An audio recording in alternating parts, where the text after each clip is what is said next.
تازہ ترین ویڈیوز کے لیے چینل کو سبسکرائب کر کے بیل آئیکن اور آل نوٹیفیکیشن پر کلک کریں۔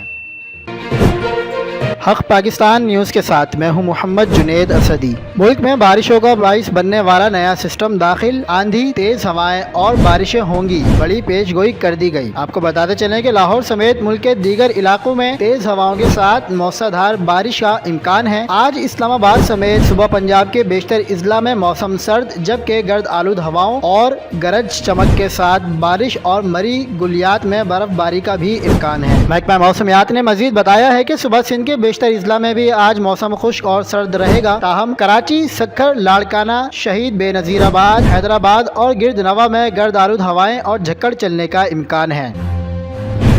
تازہ ترین اپڈیٹ کے مطابق بلوچستان کے بیشتر علاقوں میں گرد آلود ہوائیں اور جھکڑ چلنے کا امکان ہے۔ تیز گرد آلود ہواؤں اور گرج چمک کے ساتھ بارش اور پہاڑوں پر برف باری کی پیش گوئی بھی کر دی گئی ہے۔ دوسری جانب گلگت بلتستان اور کشمیر میں مطلع ابر آلود کے علاوہ تیز ہوائیں اور آندھی اور گرج چمک کے ساتھ بارش اور پہاڑوں پر برف باری کی بھی توقع ہے۔ مزید خبروں کے لیے دیکھتے رہیے حق پاکستان نیوز۔